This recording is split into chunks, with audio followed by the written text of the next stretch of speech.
a 2026 box office start, a Pluribus review, and so much more on this episode of Beyond the Screen.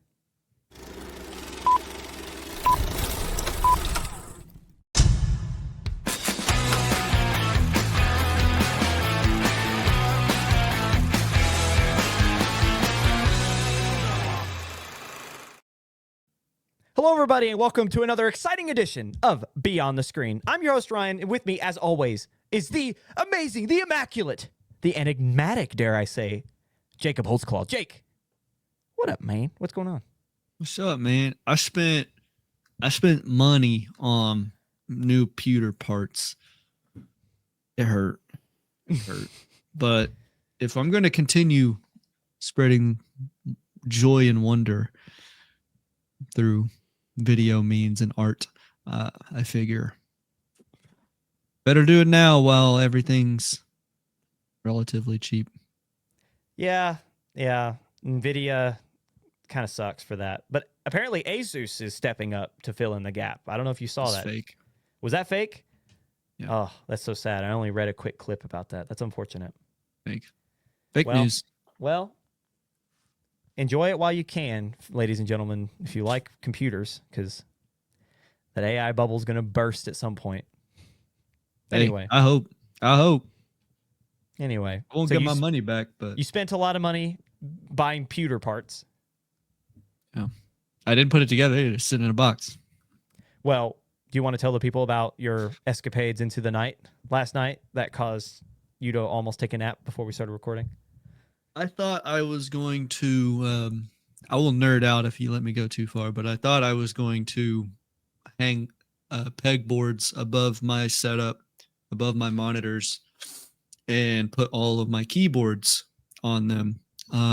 But I have a large project that intertwines with that hanging of pegboards. I want all of the keyboards to light up. That's the first step. All light up at the same time and they stay on.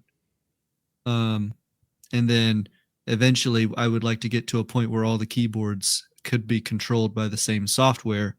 And then you can get really crazy and start applying effects where, like, I use a green dot or a ball as an example, but you could have a green dot bounce across the keyboards or like move across them. And like, oh, he's vanished because there's a spot where there's no keyboard, and he comes back on another keyboard. Ah, interesting. Yeah. And so there's like a level of, I attribute it to like a drone performance in a big city. If you've ever seen those, but like using each keyboard, and there is software to do that. Like I use the software on my computer right now that will do it with your fans, your GPU and your CPU and your RAM. Like it's possible. Cool. Yeah. It's just the keyboards that I own, being the cheap ones also, aren't smart enough to do that, nor is the software that I use able to talk to them because it's open source, which means people at home are hobby coding.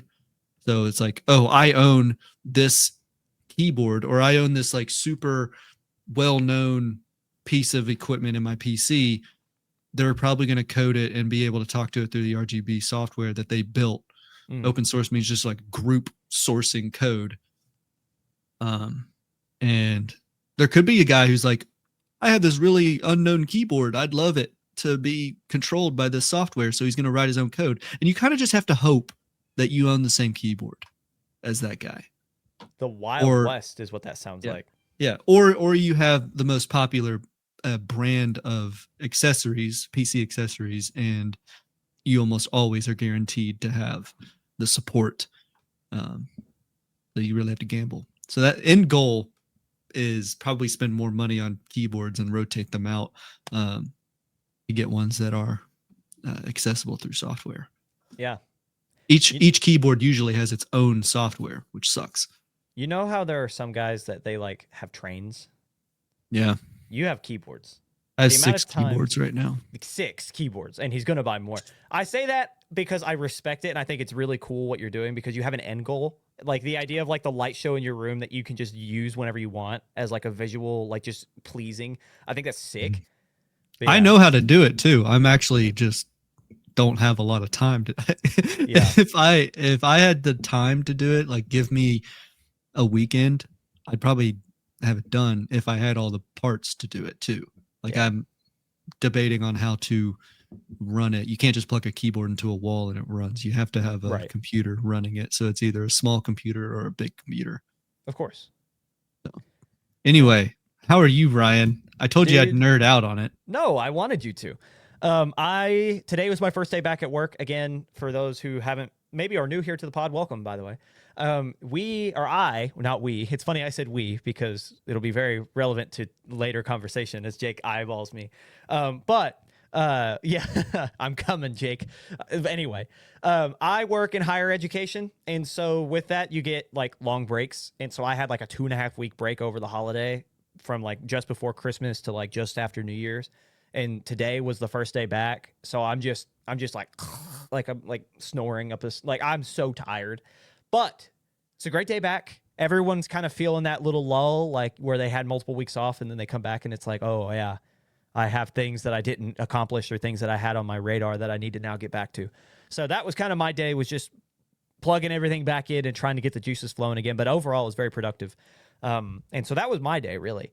But now we are here on a film pod. We spent way too long beforehand talking about politics of all things. And so I'm happy to get into the fun that is media and film. But before we do that, we have a quick micro segment that is always, what are we drinking? Where we answer the age-old question, what are we drinking? In which case, we all, the backstory, all three of us, me, Jake, and Emily, our director behind the scenes, we all have decided, or we all deduced, that we each drink some form of caffeinated beverage to get through the episode, sometimes non-caffeinated, as Jake has a theme going here. But sometimes we want to share with you guys, and maybe at home, we write down in the comments what you're drinking to get through the episode. But we want to share what we're getting the episode with. So, Jake, what are you drinking? Yet again, another empty can of Liquid Death energy drinks. These are very new.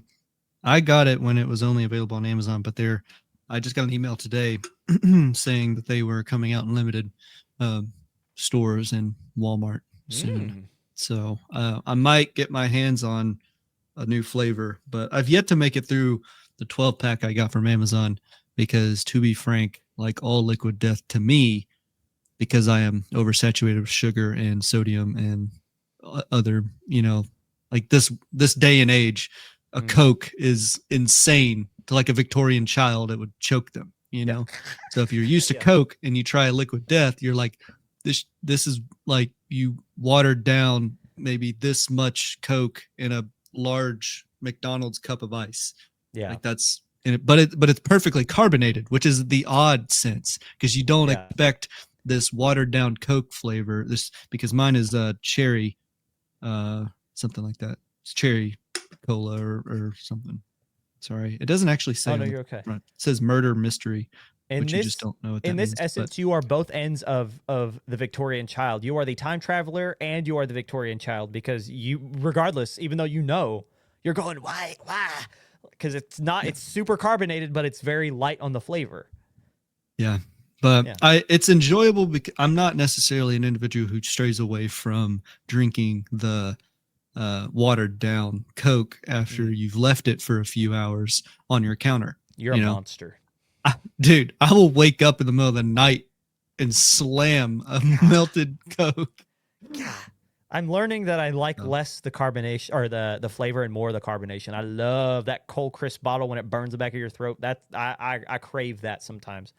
You just need a carbonator. Yeah, I probably do. It'd probably be a lot healthier for me. That's not what they call it, but I think it sounds cool. The carbonator. Carbonator. Yeah. Got a big self-destruct button on the side. Nobody, no. Anyway, Emily is drinking iced oolong tea. She can't be with us. She's having tech difficulties. She's directing from behind the scenes, but she can't come forward from beyond the curtain. So she wanted to make sure that we gave her beverage, and it's Oolong Island iced tea is what Jake, I think you put that there.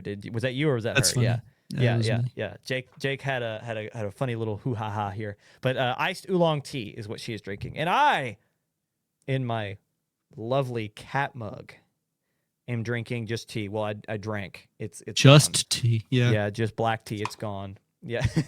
Can you imagine if I did that thing just breaks? Yeah. Shatters. Time to get on with the show. Yeah, but that has been What are we drinking, ladies and gentlemen?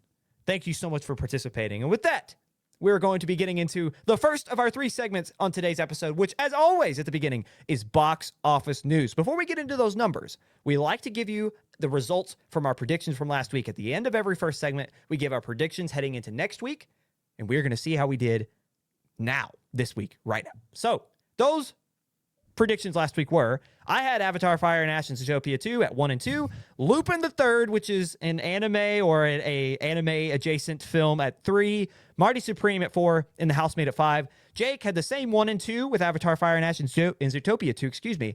His third was Marty Supreme. His fourth was The Housemaid, and he had Lupin the Third at 5th. How we did?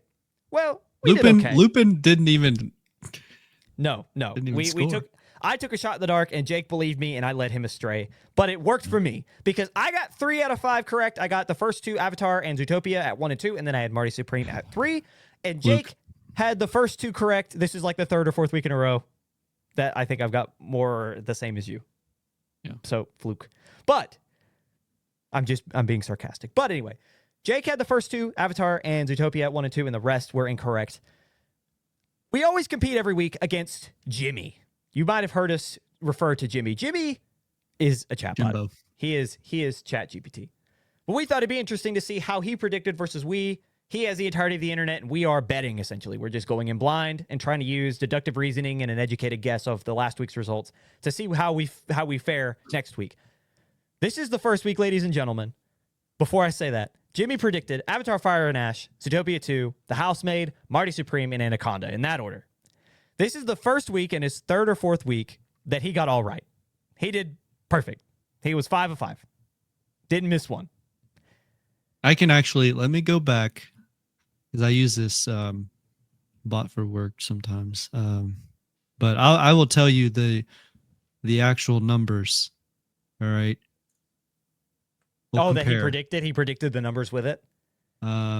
And do you want me to tell the numbers, or do you want me to wait until you go through the numbers? Let me get through, and then we will go back and see how close he got. So he got 5 out of 5. Let's see how close Jimmy gets with the actual numbers in the prediction on hard black and white numbers. Okay. So those 5, as you just heard, include Avatar, Fire and Ash, Zootopia 2, The Housemaid at 3, Marty Supreme at 4, and Anaconda at 5. We're going to go back to the top, and we're going to give you all those numbers in cascading order.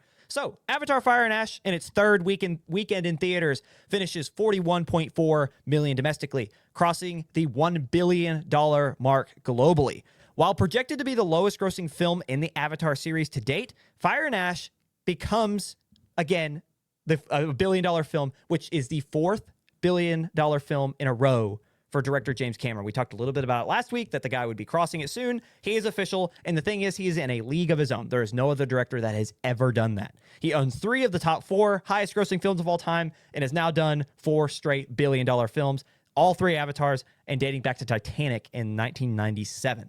The film, Fire and Ash, back to our number 1 right now, is tracking to land somewhere between $1.5 to $1.7 billion. If it lands anywhere in there, we're more than likely going to see a sequel. If it goes higher than that, obviously, we're still assured. Finishing second is Zootopia 2 in its 6th weekend, earning $19.3 million domestically. The film has earned $1.58 billion worldwide, only dropping by 4% from ticket sales from week to week compared to last week. This film is the highest grossing domestic release at the global box office this week. So when I say domestic release, it's the highest grossing American film in the year of 2025. The House of Mouse wins again, is how I will put that. Finishing third is The Housemaid in its 3rd weekend in theaters, with $15.1 million earned domestically and $92 million earned worldwide. As of right now, The Housemaid is on track to earn $200 million globally, which is a huge win for Sydney Sweeney after a terrible year at the box office. In 4th place is E44's Marty Supreme in its true second weekend in theaters. Technically, it's its 3rd, but it had a really limited 6-theater run 3 weeks ago, but we're going to count it as 2nd. The film earned around $12.5 million domestically and has earned $58 million globally. While currently sitting at $56 million earned domestically, so only $2 million of its 58 were made overseas, the film is currently tracking to be A24's first ever release to earn over $100 million domestically. It currently sits at 3rd behind Everything Everywhere All at Once and Civil War, and that's according to Film Seal on Instagram. Lastly, in rounding out our top 5 is Anaconda, the Paul Rudd and Jack Black comedy, finishing with $10 million domestically on the weekend, rounding out its worldwide total to $88 million. Jake, anything that catches your eye from the top 5 or beyond? We were poo-pooing on Anaconda. We did not think it was gonna hit, but it proved us. I'm shocked it hung on because it barely dropped at all. I'd be interested to see. Let me go back here. Anaconda dropped 31%, which is actually a fairly low drop. Now, all things considered, there wasn't necessarily a lot in terms of competition from week to week. This week was, I mean, as you can tell, almost all of them were the exact same, save a few that's like flip-flopped. But other than that, like, it is still surprising to see Anaconda as a film that a lot of, I mean, critics are kind of, and even fans are like, I wish it was more. Shocking to see it hold on into that 5th spot, not dropping a lot at all. That's about all I was seeing. I mean, we figured Marty and Housemaid were going to stick, but Anaconda, we didn't really know at 5. That's why we were throwing in an anime there, which didn't seem to get scored on this weekend Box Office Mojo lineup. It's not even in there. Nowhere. That's okay. So, we tried. I find increasingly that Box Office Mojo does not list animes as often as they until should. It has to. Yeah. Until it absolutely has to. Looking through our top 5 right here, or top 10 even, there's very few that actually moved. Yeah. The Housemaid and Marty Supreme flipped, and SpongeBob: The Search for SquarePants and David flipped. So that's 3 and 4, and then 6 and 7. Other than that, everything else stayed the exact same from 1 through 10. So not a lot of movement, not a lot of new releases for this week. In other news, still kind of going around the box office, as always, the comparison will always be to pre-COVID numbers. When anyone talks about anything, how the state of the industry is, they're always going to say pre-COVID. In translation, they're meaning 2019. They're meaning the box office numbers from the year of 2019. That's what they're comparing it to. This year, or this first weekend of the year 2026, it's actually great news because we're up 26%, excuse me, up 26% in the year of 2026 compared to 2025's first weekend. So we're already off to a good start. We're already making more money. And comparatively, these are pre-COVID numbers. When you look back, it's one weekend, so it's nothing to be freaked out about. But if you look at any source, they're all talking about it. We're up 26% from last year's first weekend to this year's first weekend. And those are pre-COVID numbers, or at least kind of close. These are better than 2023's best. At least that's the best year we've had since COVID. So that's according to Deadline. So we're doing better. That is like the overarching kind of feel. Nothing's changed in terms of the top 10. However, there's improvement. Despite not a lot changing, we're still earning more money on the first weekend of the year. And with that, we get into our predictions. Or do you want to know what Jimmy said the numbers were? Oh, yes. Yes. Hit me up he with was the numbers. low on all of them. Okay. 35 million for Avatar, which is 6 million low. 12 million for Zootopia, which is about 7 million low. 8.5 for Housemaid, which is another 7-ish low. 8 for Marty, which is 4.5 low. And then Anaconda was 7, so 3 low. So he undercut every single one of them. I wonder if he was trying to compare to last year's, like if he was looking back at last year's earning and saying, well, like the box office will return that same amount, because I wonder what the math out to there. Betting on, I am reading it. Betting off percentages is what it's doing. It's trying to do math. Average percentage drops from week to week. Yes. And Gotcha. it's not getting them right because it expected the Housemaid to drop further than negative 1.4, which is crazy, right? Yeah. And Zootopia negative 2.5. Like, it's expecting larger drops across the board in the third and third weeks for 1, 3, and 4, and 6th week and 2. Yeah. So it's expecting larger drops, but something about this weekend had people in theaters. All theaters.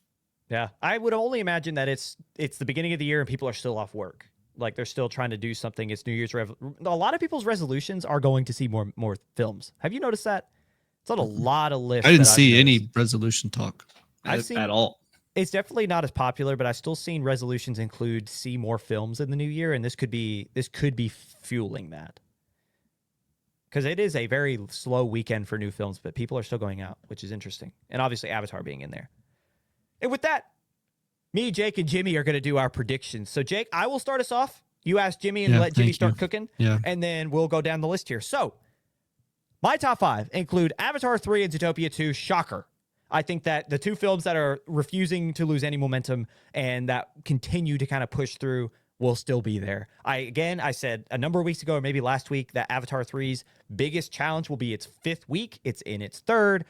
It will continue to dominate, especially with the films that we have coming out this week, which we'll get to. Same thing for Zootopia. Families are still going out to see it. I think we'll still see that New Year lull where people are just going back to work. They're trying to find something to do. Maybe it is on the resolution that they're having a new whatever. So Avatar 3 and Zootopia 2, they've got a lot of holding power, and they will continue to stay there. 3rd, I have Primate. As much as I've hated on it, I think it's going to have a lot of hate watchers, going to have a lot of it's so bad it's good watchers, and its promotional material has been everywhere. I have seen it in a lot of places, and I think that will serve it well in a week that we don't have a lot of really high-end new releases. Again, I think Primate will do well. And there's a big audience for that type of like niche horror, right? Like the whole like thriller, bloodlust, that type of thing. So I think Primate, with that audience, with the curiosity, with the good marketing, I think it will be a 3rd. 4th, I have The Housemaid. I believe in it after however many weeks. This past week, I said it would fall a lot farther than it did, and it continues to fulfill. It's a thriller of the highest magnitude, and again, it's a win for Sydney Sweeney, so I will start to believe in it after a month. I will say The Housemaid will remain at 4, and only because I think there's still a huge fandom for this franchise, for this niche horror. Soulmate, I think, will be 5. I think it will push Marty Supreme out because Crazy. I think it will push Marty Supreme out just because Marty Supreme is, again, it's one of those kind of like artsy films. While if the film is still tracking to earn $100 million domestically, I think it will get there. I don't think it will hold on to a top 5 because, again, this style, this genre hasn't had a new release in a probably a month. So I think Violent Night was 3 or 4 weeks ago. So you're looking at people who are hungry for new films in that genre. So I think Soulmate will officially push Marty Supreme and Anaconda out of the top 5. Jake? I'm thinking. I looked up Megan 2's box office first week. Oh yeah, I guess I never said Megan 2. I just thought it. Megan 2. This is a spinoff of Megan, and in that whole Blumhouse IP. So yeah, I bring it up because of it's got 10 million in its start in its first week. So I was like, can you suggest Megan 3 gets as much? I don't think this is Megan 3. I think that Soulmate is it's in the same universe. Yes, it's not Megan 3 though. Same company that makes the bot. Yeah. So this is like the Soulmate, the bot that this guy buys that's supposed to be like, and the A in Soulmate is actually an 8. So the idea is that like it's the same software that's in Megan, the kid's toy that's in now. I don't know if she's supposed to be like, she's not just meant to be an adult toy per se, but she's meant to be like a companion. Mm-hmm. Think like her, like that, or even Blade Runner type where it's the mechanic. So, and then or mechanical, but it gets scary in theory. So, my turn. All right. Yeah. Avatar Fire and Ash at 1. I'm going to put, Greenland at 2. Just because I think, I don't think. I've got Primate at 3, pushing Zootopia down to 4, and The Housemaid at 5. I just think Greenland 2 is going to do something. It's interesting, the Jimmy's reaction to that, or Jimmy's reaction to your prompt. He and I are... Shocking that the guy who hit enter on the prompt got the exact same 5 as the bot. Hey, you saw me hit it. You saw me hit the enter. Did I? Did I see it? I'm just kidding. It wasn't in there. I'm not in your room. Didn't happen until you told me to talk to him. Okay. So in case you didn't catch what we're putting down here, Jimmy, which is ChatGPT, and Jake got the exact same 5 in their predictions. Oh yeah, didn't we? Yeah. Wait, I no. was like, No, you flipped Zootopia 2 and Primate. That's my bad. But they're very close. But she's not wrong to put Zootopia at 3. I mean, it's not the worst idea in the world, but yeah. What do you think, Jake? You and Jimmy having such similar breakdowns. I hope humans prevail on this one. It's gonna be crazy if he gets it twice in a row, Ryan. It's gonna be even worse when he gets it 3 times in a row, and we're sitting here like, well, that was a fun prompt too good. Yeah, prompt. We gotta change the prompt, rig the game. Oh man. So Jimmy predicted Avatar: Fire and Ash at 1, Greenland 2, Migration at 2, Zootopia 2 at 3, Primate at 4, and The Housemaid at 5. I've not heard anything about Greenland 2. What is this? I know Greenland it's got 1 sequel. well, duh. Gerard Butler, right? Is that who I saw on the poster? Yes, and it's the lady from Deadpool. Hold on. I'm looking this up. In the aftermath of a comet strike that decimates most of the planet, the Garrity family must leave the safety of their Greenland bunker to traverse a shattered world in search of a new home. Right. Says they're having Google foundation problems. Foundation problems? They are, bro. It's cracking and like it's gonna collapse on them. Do you think Gerard Butler is looking up at it like a drunk dad with his beer belly and his hands on his hips, just like, I thought he was built in this. Gotta fix that. No, he probably is built. I'm being sarcastic, but I gotta fix that. That's Marina Baccarin. Is that who you're talking about? Was that her name? That's she's also in Deadpool. What else was she in? She's Sheriff Country, the new show on. I'm pretty sure she's in Gotham. I knew she was in Gotham. I could not remember if she was in Gotham. I never watched that. Love Gotham. We love Gotham. Great show. I never seen it. Love Gotham. I love Gotham. My brother and me watched Gotham years ago. But anyway, Marina Baccarin, stars in Sheriff County or Country. She stars in Greenland 2 and Greenland 1, Deadpool, a series called Homeland. Yeah. She's all over the place. Okay. I've not heard anything about this film. I saw a trailer for it. Really? I've not seen anything about it. Like, not one. I saw a trailer. I was with Dad. How rare is it that we on the show talk about like a trailer that like usually I'm the one like, Jake, do you see that? And you're like, no. I'm pretty far removed, but I don't seek out trailers, believe it or not. Now, Dad, he'll do a 2025 like trailers for movies coming out, and he'll watch like hour and a half long YouTube videos of just trailer compilations.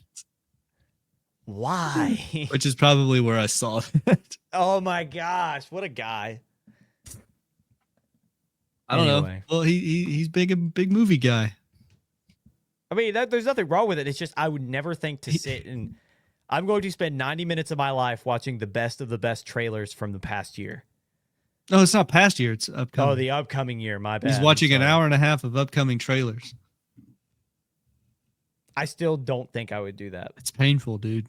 Yeah. Like after the first 30 minutes, it sucks. Yeah, because think about all that information you're taking in. It's just constant.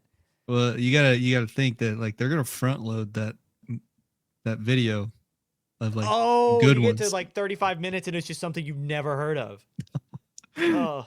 Bollywood stuff. I'm kidding. You don't get Bollywood stuff, but like you get stuff that Greenland too.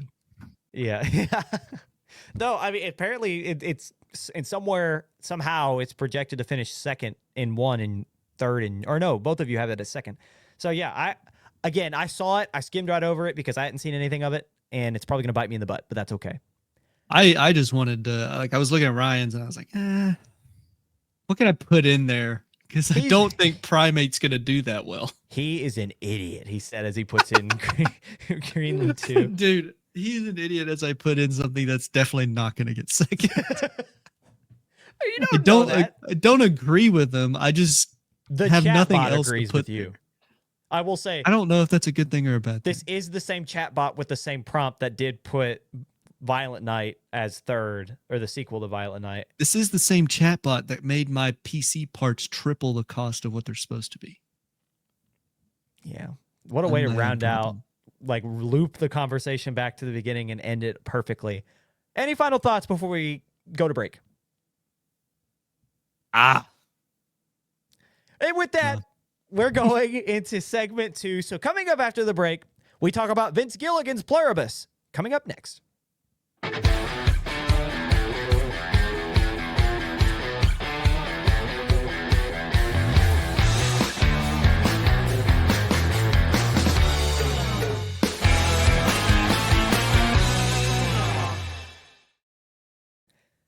Welcome back to Beyond the Screen. You made it to segment 2, which is usually our major news stories, which, not that there wasn't any major news stories. We'll get to those in segment 3, but we're delving deeper into the review space, ladies and gentlemen. We have so many opinions on so many different things. And let me tell you, this is a good time to be alive and like TV or film, because this week, the running shows that are continuing, you have Percy Jackson, you have Fallout, you have the beginning of The Pit.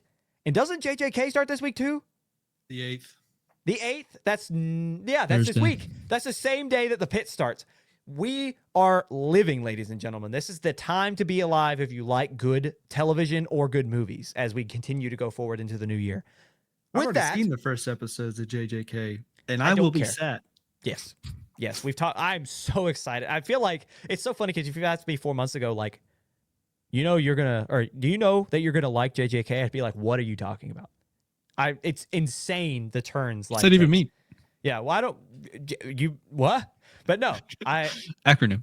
We are all excited for the continuation of Jujutsu Kaisen, as well as the other series. So turn on all of them and just enjoy. I will tell you at the same time, you're not taking it in right.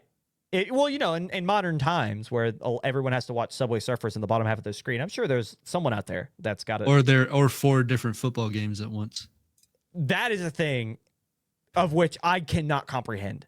Can you imagine? I thought you did it. did it. No. I am not one to do that. Can you imagine you're sitting there trying to watch whatever team's on in the top left corner, and then someone in the bottom right, like, and they score. And okay, generally the audio is, I know, but that's what I'm saying is you're watching another game and the audio from the game down below is on. Like you're watching something else because you're like, oh, that's an interesting play. Then you miss the score from one game. You look to the left and the bottom left, and there's something else happen. I can't do it. My brain breaks down. Generally, you have the audio on the one you actually care about, like a Bengals game. Okay. And then don't call me out. You don't have to call me out with the Bengals. All right. Yes, I'm a Cincinnati fan. Sorry, but you would think a Cincinnati fan would be closer to Cincinnati. You almost. But anyway, if you're watching a game and you have 4 on your screen and you look and you say, this one I want to pay attention to because the audio's on this one, just turn on that game. Oh, I want to watch the 49ers lose. I don't know. You know what? The 49ers are actually pretty good. But you can. There's this thing called turning the channel. It goes to break. The game you're on goes to break. Oh, how are the 49ers doing? You watch a series. Okay, let's go back to the Bengals. A break. A break. It goes to the other one. As soon as you switch, there's a break. Like they're both on break at the same time. Then you pick the one you want to stick to more. I'm not saying that doesn't happen, but you just screen it. No, don't. I don't understand. They're not going to line up in plays. You watch the play, it plays over. They're going to meander and do whatever they do. And then you don't understand while they do that play. You don't understand how awesome it is whenever there are like 3 games on at once that you really want to watch. And when you're on one and it goes to break and you turn to the other and they're just starting play again, you're just like, oh. Like it is the best feeling on the planet when you time it up on accident. It's completely coincidental. But yeah, I don't even know what it feels like to do split screening football games because I don't do that. I'm just trying to piss Ryan off. No, there's a lot of people who probably do that and who enjoy it. I just pay for Red Zone, NFL Red Zone, and just get taken from game to game for teams who are about to score. Do that rather than watching 4 games at once, because that is as bad as just letting your kid play with, like, have a TV on, playing it like I almost said a DS. I am so old, dude. We know. Just say Game Boy. I know you had one of those. I did have a Game Boy when I was a kid, but no. It, I'm young. anyway, you had TV on, a laptop in hand, a switch on the left, and whatever, a tablet on the right. Like, that's as bad as that if you're watching 4 games at once. You are overstimulating yourself. You cannot watch the games that way. I also think, sorry, way off topic. We're going to get to Pluribus, but now you're hitting on a nerve here. I think that's why we have so many people with bad takes, because they're not actually watching the games. They just have it on all 4 and they're overstimulated and they think they know what they're talking about, but they never actually watch the game. You're talking about comprehension level again. Yeah. Yeah. I'm looking at you, Colin Cowherd. I'm just kidding. You don't know. A lot of people out there. He just called somebody out. A lot of people out there laughed at that. I'm just kidding. Colin Cowherd. Sure. Everybody else who doesn't know who he is, just like, he's just calling out people on the sports pod. Commentator who's got like 30 years in the business or more, who has constantly bad takes. That is why I say that as a joke. But anyway, thank you for watching, Colin. We're going to get into the actual story here and the actual segment. We're reviewing Pluribus. Me and Jake spent the better part of the last week going through all 9 episodes and kind of watching for this exact moment of the story of Vince Gilligan's latest endeavor. The show ended about a week and a half ago, getting close to 2 weeks. It aired on Apple TV. It is a Sony Entertainment production. And just off the rip, like being 100% honest, it is beautiful. Just visually stunning. The acting in it is perfect from beginning to end, regardless of what you feel about story. I really like it. Hits on everything it's trying to do visually. We're going to go and give you a spoiler-free breakdown. So, talking about Pluribus, Vince Gilligan's latest project follows our favorite alcoholic author named Carol Sturka, who is played by Rhea Seehorn, who is also of Vince Gilligan, an alumni. She plays in Better Call Saul. So, and there's a story going around that within the first 5 minutes, Vince Gilligan was like, she's going to star in another show of mine. I don't know how true that is, but I've heard that around. So, very qualified, and she more than shows it in this series. But as Carol Sturka in Pluribus, she navigates a world post the most melodramatic and peaceful apocalypse you'll ever see. All of humanity, now of a hive mind, is on the brink of a self-described everlasting peace on Earth. The only thing standing in their way are 13 individuals who didn't assimilate. The through-line question, can Carol save humanity from world peace? So, I want to continue with this spoiler-free for a little bit, give the time for those who want to actually watch it, time to actually sit and listen to us a little bit more. Jake, what did you think about the show without going too deep? Just baseline, like top level, like surface level, I should say, thoughts. I think this is going to be I guess it's now a hot take. I don't think it's a slow burn. Like, I was encapsulated, I guess. Like, I was very intrigued the entire time because as Ryan knows, and many of you who still listen or are listening to other episodes, I have many questions about how these things work and like why people think the way they do. And like, I want to know more about the origin, like I'm asking all these questions and I hope they get answered. I'm on the edge of my seat because I can't wait for the next crumb of information. That it is a breadcrumb trail throughout the show. I'm seeing a lot of people. This is why it's a hot take. Is they're saying it's too slow, and that most shows they use Stranger Things because it's the most recent and top of mind right now. They actively say and do what they're acting out. Like it's the classic Netflix or phone in hand style piece of media where the scores will generally cue you in to put your phone down and pay attention. Otherwise, the characters say, I'm so mad at you for this, this, and this. I don't necessarily have to look up from my phone to understand that this character is mad at this person for these reasons.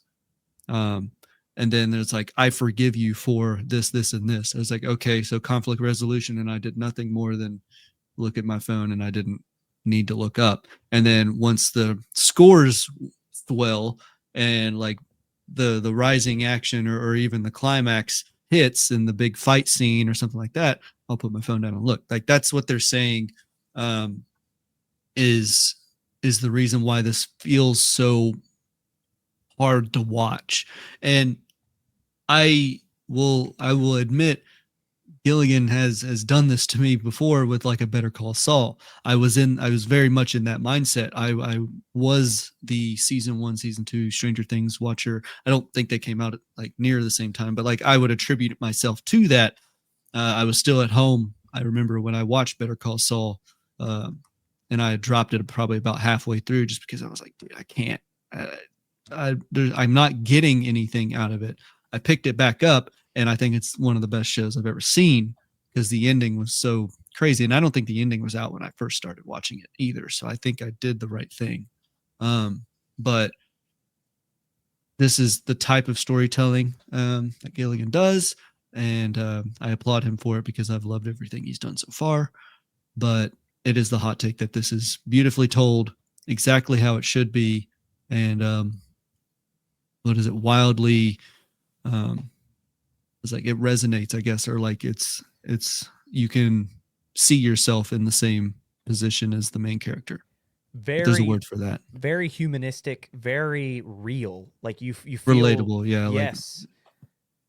Like the film, the series, it feels like a giant film, which is how it should be with these cinematic epics. Almost, it's not. I wouldn't really. I guess an epic might be a little dramatic for it, but the themes that the story plays on before we get into real deep dive story arcs: loneliness and acceptance, right? Free will, so acceptance of like others and you, so the need of company, free will, and should we have it, should we not, and perseverance in the face of some almost insurmountable odds. Those are like the themes that we constantly see come up from these episodes and from our main character Carol.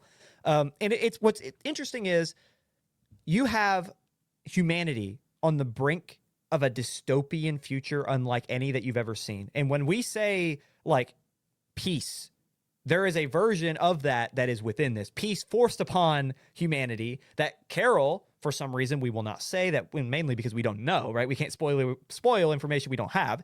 But Carol did not have this thrust upon her, and she is like gripped with like, what do you do? How do you save humanity? Like the fight to want that type of free will that allows us to be different, and that even if it creates wars, right? But then again, if every human on the planet is fighting against you in some way, shape, or form, and then they all abandon you, where does your innate sense of community go? It goes away, right? Us as humans are very social creatures. And I think something that the show does so well is it shows the despair in loneliness, which I think is beautifully done. I think, and you hitting the nail on the head with a bunch of different topics with the breadcrumbs. I think Vince Gilligan is a genius with how he writes, but on top of it too, it's like, it is so realistic in the sense of everything. We talked about this before air.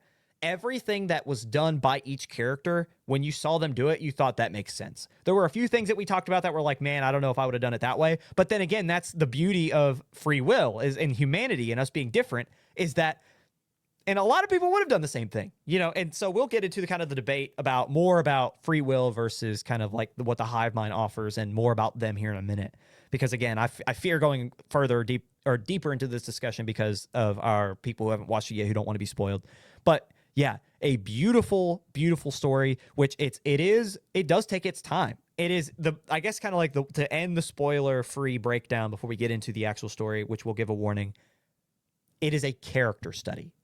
It is not something you go into if you love action films and that's all you watch. If you like horror films with jump scares and spooks or thrillers where your blood's constantly pumping, this is not for you. Like, it's just not. You have to enjoy the development of a character. You have to enjoy the day-to-day life of a character who's trying to discover something that is insurmountable, right? So, or seemingly insurmountable. So, it's beautiful. It is. I don't want to call it slow, but it does take its time and to thoughtfully tell these stories. So, yeah, it is a character study to the highest extent, and it is beautiful. And with that, Jake, any final thoughts for our spoiler-free audience? Go watch it. If you can put your phone down and comprehend, I would suggest you go watch it. Just try to live in this world with them. With these characters. That Try is to like put yourself there, and what would you do? And I think you'll resonate with the main character. And you will find that maybe. even though there's not action, that thriller nature will still pump. Like you'll still feel like, oh, what do you do? What do you do? What do you do? So yeah. I think it's perfect. And with that, we're going to move on into the actual story itself. So for those who might want to watch it, don't want to be spoiled, don't want to lose some storyline to our blabbermouths, I don't want to say go away, but come back, watch the show, come back. We'd love to hear your opinions, but we're going to go ahead and get into the actual story. So if you don't care to be spoiled and you're still going to go watch it, please stick around. For the rest of you who have seen it, again, we'd love your opinion. Spoiler-filled breakdown. Here we go. After scientists discover and synthesize a message sent from the deep recesses of space, which was later described as from a planet called Kepler 22b, a collective hive mind is unlocked within humanity. A self-described, quote, joining that spreads like a virus via saliva and like water particles. After mass distribution of the infectious saliva and a worldwide takeover, 13 individuals remain unaffected and unbothered by the joining, of which of the 13 is a successful yet caustic author named Carol. Uninspired by her own work and even more scathing of her own audience, Carol finds herself as seemingly the lone human on Earth looking to fight against this collective joining after her partner, Helen, dies upon assimilation. And this is kind of like, we don't know this. So there's a lot of things we don't know. Jake was talking about the information of like, where do these people come from? Like how are the people, like how do they join? How do they whatever? And a point that I think is important to remember, they don't know. They openly say, the characters say, we don't know. We don't know how it works. We don't know why it works. Even the hive mind who should know everything because they share the collective consciousness and memories and knowledge of 7 billion plus people, they do not know. Yes. And a big point too. So I wrote allergic reaction. They seem to seize whenever they're getting like assimilated. So it could be something more biological, less allergy. But a note that I will leave here because I think it's important for a point I want to make later. When this happens on Earth, you learn in the series that over 1 billion or almost 1 billion people died. Yeah. Of which was our main character, Carol's spouse, Helen, or partner, Helen. The catch, this evil force that Carol is up against will stop at nothing to achieve one thing throughout the entire narrative, and that is Carol's own happiness. If she needs anything, they'll provide at the push of a button, and in seconds. All of collective humanity will drop whatever they're doing if Carol calls and get it to her in the best possible way, in the best possible shape, whether it be food, whether it be weaponry, whatever, they will do it. Yet, all the while, they're openly working around the clock to discover a way to convert Carol into one of them. So they're open in something else, too, to keep in mind about this hive mind. It can't lie.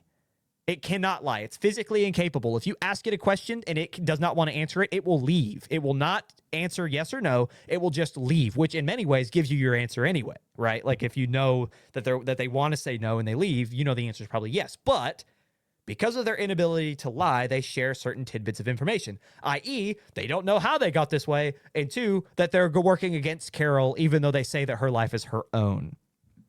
So, this working around the clock to convert Carol and the other 12 survivors was described as a, quote, biological imperative. In an attempt to connect with Carol, all of the collective humanity, which again is a hive mind, they send a lady named Sosha. Zosha is a tall brunette who resembles the main love interest from Carol's books. So, backtracking a bit, Carol's an author, as we described at the beginning. She has written this series that is massively popular, this fantasy novel series called Wakaro. And in Wakaro, the main love interest is a man named Raban. In the original manuscripts, as described by Carol when she first meets Zosha, who is sent again by the collective hive mind, she resembles Raban, but only because Raban in the original manuscripts was a woman. And she said she got too nervous. She was too much of a coward, I think is what she said. So she changed Raban from a woman to a man, right? All of a sudden on her doorstep when she's trying to avoid all of humanity, shows up a woman who looks like Raban. Anyway, in many ways, I should say, she is Carol's not just perfect match, but her type. Because the original character, right, was supposed to be a woman. Yes. So this was very much intentional, something to put out there. While navigating her own feelings and new reality, Manusos, one of the other 13 who remain unaffected, alone heeds Carol's call to action. So Carol creates, again, remember, the hive mind will do anything that she asks. She creates like an at-home video after meeting with other survivors who have no interest in working with Carol because she's brash. Others think that there's nothing to fix about humanity now. Carol's like, screw it. I'm going to make a video and I'm going to have not only it be sent, but I'm going to have the others, as they're described by Manusos specifically, subtitle it so that everyone can see it because not everybody speaks English. And they do it. They distribute it. Manusos, before seeing Carol's video, refuses to even communicate with the others, with the hive mind of humanity, until he sees her video, and he travels all the way from Paraguay on foot or via car up South America and, well, not quite to New Mexico, but close enough. He makes it, is how I'll say, but he gets close enough. Anyway, the main question: can Carol and Manusos save the world from itself? Main characters that we should remember, again, Carol Sturka, which is Rhea Seehorn from series Better Call Saul, and Whitney. We have Helen, who's played by Miriam Shore. She's from Younger and a movie called American Fiction. Then we have, obviously, Zosha, who's Carolina Wydra. She's from Crazy Stupid Love and the TV series True Blood. Manusos, who's played by Carlos Manuel Vesca. He's from the hijacking of Flight 601 series and a miniseries called News of a Kidnapping. And then Mr. Diabate, who is played by Samba Shuti, or Shut, and he's from a TV series called Our Flag Means Death and Sunnyside. So, Jake, now that we kind of have the lay of the land, let's go over just what we think about the story and key moments for us. So, from the get-go, I keep saying this. I want to reiterate this point: is although I don't agree with like a lot of the same things, the Carol Sturka is like, she's the every person's person, like every man's man kind of deal. Like she's the average. The character is written to be the normal reaction with some variation of what somebody would act like when this happens. So I'm trying to think if I'm not going to give away spoilers, but like when it begins, we see like the frantic nature of someone trying to figure. I mean, and this is like not to say that women can't do it, but like I'm saying is like she's trying to run around and move her wife's body onto a rolling sign to get it into the back of the truck, and it's just like watching the struggle. And like you'd brought up off the pod was there's a lack of scores, really. Mm-hmm. It's very quiet, and you're watching her struggle and being frantic and driving her to a hospital, and then I mean just the way that it pans out is it's very real. Yeah. So I just want to like kind of drive that home is like I resonate with how she reacts throughout this series. I don't think it's very far off from how I probably would take it, including the trying to figure it out, becoming isolated, and then accepting. Yeah. Yeah. So with that score that you referenced, it's beautifully like the sound design's beautiful, and there is a score when the passage of time is happening, right? Like there is music, but it emphasizes the loneliness that Carol is dealing with, or any of the characters really, when they are. So Manusos, and I will spoil. We gave the spoiler warning, so we could talk about whatever. Manusos, when you first see him, he is playing with a radio, going from station to station because he happened to have heard a tune play on one of them. It was more like a I guess what would you call that? Like a message almost, right? Some sort of whatever. He thought it was weird. And his entire existence until he saw Carol's video was him going from station to station, setting like a kitchen timer for probably like a minute, yeah. And then waiting to see if he heard anything. And or more, it could have been more. He's filled that book. So it's I don't know what kind of radio it is, but if I had to attribute the channels, it was like it started at like 9,999. Yeah. He was going through all the now granted it's not a single knob turn and it's 9,998. It is jumping a few like a normal radio would down to like 993. Yeah. but he's got a book filled with the stations, and he's setting this timer. It could be more than 1 minute because of how long it's taken him to get through it. But Yeah. days. Yeah. Days. We Almost see him, was it at weeks? the end of the season, it's 2 months. It's 70 something days is the length of time that passes. Oh, that's another interesting point too that we forgot. Every episode is marked by when it's almost like you have the main point, like you have the center point of the event, right? The catalyst. AD and BC Yes. kind of deal. So when you see a clock, like a ticker, and when the ticker's counting down, it's counting to the moment of assimilation, and when it's counting up, it's post that. So you saw like years before assimilation, Thousands of days. yeah, earlier. all the way through 73 days post. But back to Manusos, when you're in that room with him, you hear him writing the number, and whenever the ticker, like when the kitchen timer goes off, which you hear every like powerful second, it's almost, how would you describe that? It's like not thrilling, but the word I'm kind of looking for is it's like, oh, not infuriating either, but you're just like, oh my gosh, like that incessant ticking. Like, how is he not mad? Like, how is he not I don't mind crazy? it. Like, I didn't get the crazy vibe, you know? Well, no, it's just like the thought of doing that for weeks on end, because all he's doing is Probably, yeah. you hear just the static from the radio. You hear him writing in his book, whatever station he found. He turns the kitchen timer. Then you hear the ticking, and as it goes down till it buzzes, he's waiting to hear something. And that's all you hear. There are many times where Carol's just out and about, just living her life, trying to figure out what to do next, and it's just silent. You just hear nature. And it is so beautiful, and it points to the powerful nature of the world they live in, where despite being surrounded, and we'll get to when they're not surrounded, but despite being surrounded by at least tens of thousands of people, at most to billions of people, they are alone. They're by themselves. They're not of the hive mind, and they are actively being worked against. And I think that is absolutely, I think it's poignant. I think it's beautiful. But something interesting that Carol discovered, where they're all a hive mind, where they're all trying to get positive emotion, they react pretty drastically to negative emotion. So Carol, who's very curt, who has anger management issues and is an alcoholic, has no problem yelling at anybody for anything. So she pushes Sosha when she first sees her, and every human on Earth seizes, killing 11 million people. They reveal later she killed a lot of people doing that because she didn't know. It's not her fault. Like, you don't want to blame Carol, but she did do it. That, in my mind, again, resembles it. Well, one, it's interesting, but two, it resembles the original assimilation. If you think about when you watch them seize and you watch them react, it looks very much so like when they first joined. And it makes me almost think of like a weak connection. Like they're all held together, but they're held together by super glue and bubble gum.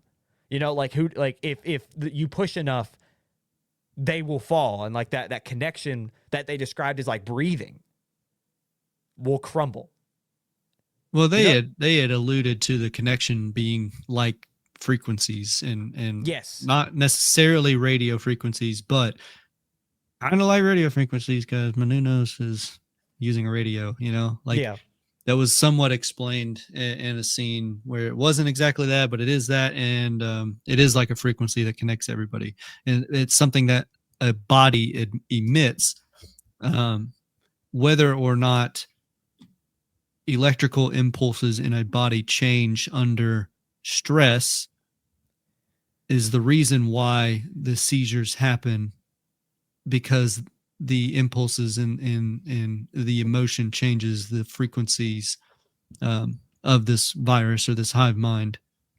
Is the reason why. I don't know. I have no idea. It's pure speculation that screaming or pushing or causing ill emotions messes this up for whatever reason. Yeah, it's interesting. Again, the reason we don't know, the characters don't even know. Again, right. From Carol to the hive mind itself, the others, they all describe that they have no clue. So even Kepler or whatever, 22B, they don't know. They don't know what they look like. They straight up said, because Carol asked Zosha when they're looking at it through a space telescope, what are they like? I don't know. We'll probably never know. So there's just, again, the breadcrumbs of even when the characters don't know, and you're still wanting more. You're still hunting for it. So something that we didn't describe is like how, because this is what I was getting to, is like it does seem to be going through radio frequencies and the electro, like, because like, I mean, our bodies are made up of electrical currents in many ways, shape, or form, or they're powered by electrical currents. So like when you breathe, whenever you move your arm, like me right now, it's like your brain is sending an electrical signal down to your finger in your arm to say move like that, right? So there's somehow some way that is being manipulated. But how it got in the body is where I'm fascinated by, because it started through a rat bite. It's almost a prototypical like DayZ or zombie film, or just like, or like these illness films, right? That like the apocalyptic whatever. Again, it's the most melodramatic post-apocalyptic film you'll ever see, but that's, or series I should say, but that's kind of what it feels like. You have these scientists in some facility. After the NASA scientists find the whatever signal from space, they somehow are able to synthesize it into something. They don't even know. They just say they're close to something, but they have nothing. Which, what does that mean? Then you see one of the scientists get bit when she tries to see if one of the rats had died. The rat faked its own death so that it would get close enough to her, so she would take off the glove so that it could bite her. Henceforth, they made out with everyone else on the earth, or took their own spit, put it into petri dishes, somehow synthesized it into what we were talking about. They vented it Aerosol. somehow. And, yes. Well, I think literally chemtrails, because they did point that out right before it happened. There were like 7+ planes in a V formation. I think I'm frozen. No, it's okay. You're there. So 7 planes in a V formation just doing straight chemtrails across New Mexico, which, so they aerosoled it, or at the very least, somehow mass production of it and aerosoled it. And then that was how they were able to do I guess almost immediate, or it feels like everybody had it happen at the same time, but we were seeing it from Carol's perspective. So we don't actually know, where we were at in Albuquerque, New Mexico, in terms of the entire joining. Yeah. I don't know if it was all at once, because I don't know if it could have been exactly all at once, you know? No, and it does feel like this is where, because the thing is, you don't have to lie if you just don't state the truth, right? Like, now there is an argument ethically of like lying by omission, right? But can these things do that? Can they leave out pieces of information? They seem to kinda, from what we learned very late in the series, which we'll get to in a minute. But something interesting too, to get back to Pluribus, and I want to get on that note, because what you're talking about, the reason that they had to what'd you say, ionize it? Is that the phrase that you use? Aerosol. No, it was like an aerosol. Yes, aerosol. Yeah. The reason that they did that was because their plans were pushed forward so much because the government found out and started killing people. Which is just the world building, right? Like, again, it's so human, and it's so the absurdity and the uniqueness of the situation that we find Carol in. The government totally would keep it quiet from the rest of the population, thinking they'll just exterminate the problem and not wanting to cause mass paranoia, right? But the thing is, they lost. They lost. The Zosha describes to Carol, to stop the bloodshed, they had to speed up their process.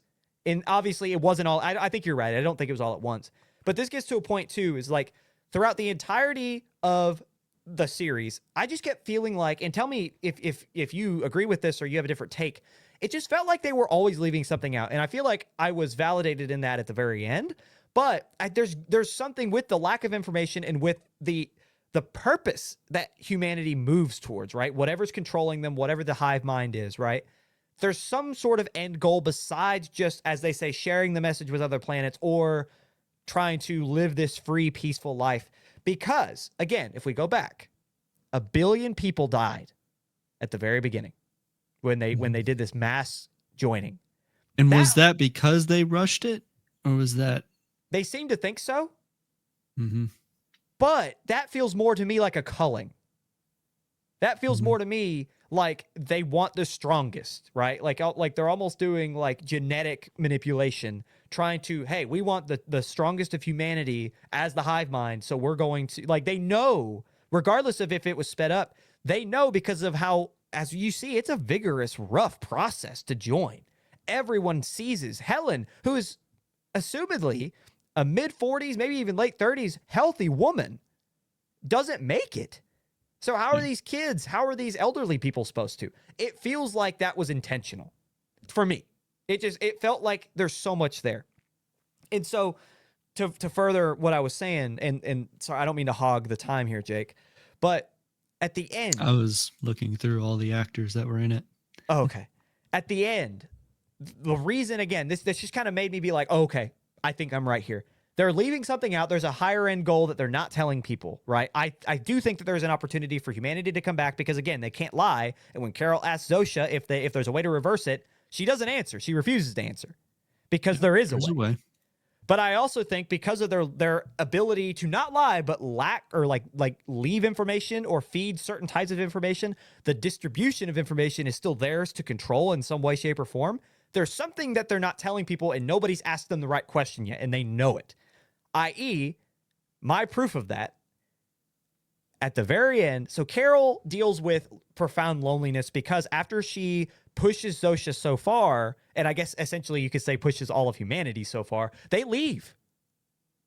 They say, we cannot be around you because you're going to cause us too many problems. We still love you. You dial 0, you call us, we'll get you whatever you want, but you're going to be alone. We need our space because we can't have you prying is not what they say, but essentially what they say. And Carol deals with that loneliness for 40 days by herself, drinking, setting off fireworks, and eventually she begs them to come back because we're dealing with humans. We're dealing with social creatures who are trying to figure out how do they survive this post-apocalyptic environment, right? So like I say pseudo post-apocalyptic. When they come back, she finds that connection again. Her type, her perfect human, or at least the embodiment of her perfect human in reality, is there at her whim, who will do anything for her, who will love her the way she is. So naturally, there was a bit of a Chekhov's gun in there because Carol says certain language about how she is attracted to Zosha. Yeah. Zosha and Carol end up kind of together, but it's odd. Like when you think of Zosha is actually the embodiment and the representation of every human on Earth in a hive mind. It's kind of gross, and Carol knows that, but she doesn't care at that point because she had been so alone. Anyway, Carol kind of gets lost in the sauce a bit, and she wants to believe, and this is where me and Jake had a conversation of, this is where, for me, it deviated from Carol being every man's man, because I'm like, I don't know if I would believe that, because at the very beginning, remember, the first thing they told Carol was, we're working around the clock to turn you whether or not you want to or not. Your life is yours until we figure out how to turn you. Then you're one of us. There's a level of security that she was given. Had never felt. In terms of, well, a level of security in terms of not being able to be turned and till a realization. I would say, yes, you're not wrong in the sense of, like, I never thought they'd give up. Somehow she thought they would give up, but I knew if there was a way, like I knew in the back of my head that they were still working on it. There's got to be a different way to get what they're after to turn her. Now, granted, the way that they found out, the first way they found out the way to do it, they have to pull stem cells from your hip bone, which is very invasive and painful, and they can't do that to people. They can't hurt people until they find out another way.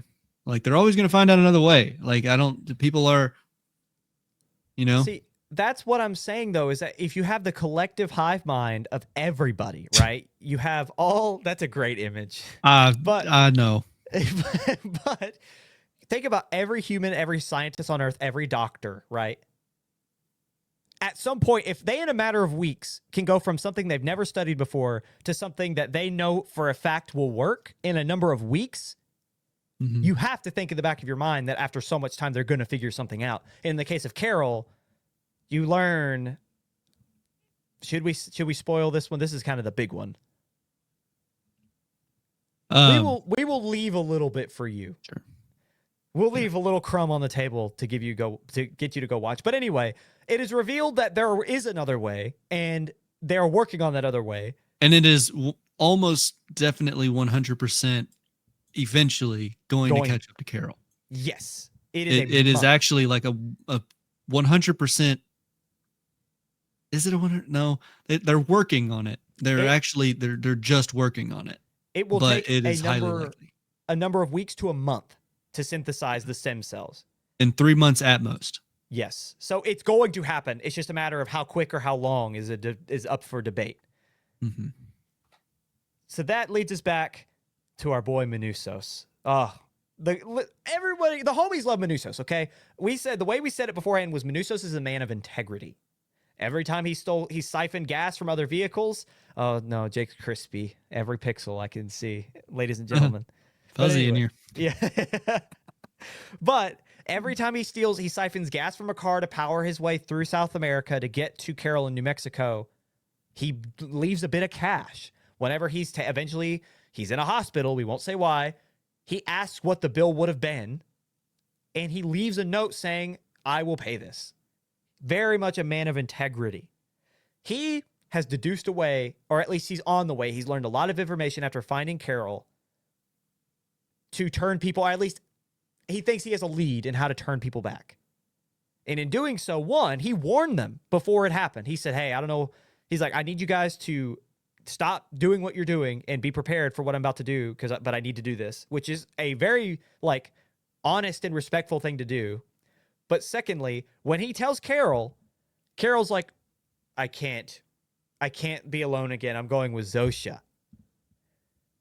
Only for her to then realize that they are still working on a way to turn her. And so she goes back to Minusos. And if I was Minusos, I would be so smug about it. I'd be like, huh. It worked out, right? Now, Ryan's an asshole. Knowing Carroll, she'd probably punch me, but that's okay. I'd take it at that point because Minusos was right. Because it's Rhea Seahorn. Yeah. But no, long story short, that is kind of we've kind of gone over almost everything. There are characters we haven't gone over exactly. So there's Mr. Diabate, who's a Frenchman who is very against Carroll and her quest to turn humanity back because he is the epitome of selfishness. He's one of the 13 that didn't turn. And lust and... Well, that's... Yeah. Yeah. He learns that they will do whatever he wants, and so that means he gets Air Force One and every model he could ever dream of who will just do whatever he wants. So he acts out like action movie poker games. Yeah. It's funny. It's funny. He is the comic relief, I guess. He is there, as we described before, he is the antithesis to Carroll, so that you could have kind of it would be boring. It would be boring if it was just Carroll, because then it's the opposite train of thought with when something like this would happen is should humanity just let itself be peaceful? Should we just fork over our free will so that we could have everlasting peace and yada, yada, yada? And Diabate, although for selfish reasons, because he is, again, lustful and selfish, he is arguing that.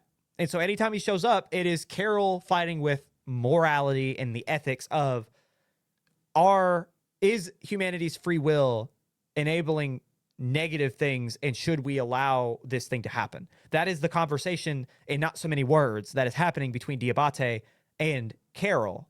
You have the selfish human and you have the free will version of humanity going at it. So it's very interesting. It's very interesting. I guess we haven't necessarily touched on it. I don't want to go too deep into it because I think the interactions are important. The other 11 people have mixed but aligning viewpoints that this is not a bad thing. There is even one that is looking to join, helping them trying to figure out a way to join. It's very difficult if you lean on Carroll's side. I could see people leaning on the Abate side, fully 100% taking advantage of having anything at your fingertips, anyone, and just living out a James Bond poker game skit to pass the time, Yeah. We all know probably somebody who would give into that, just tracks. But those who side with Carroll and 100% can see themselves in those shoes for the majority of her scenes and hot takes, I guess, amongst this group.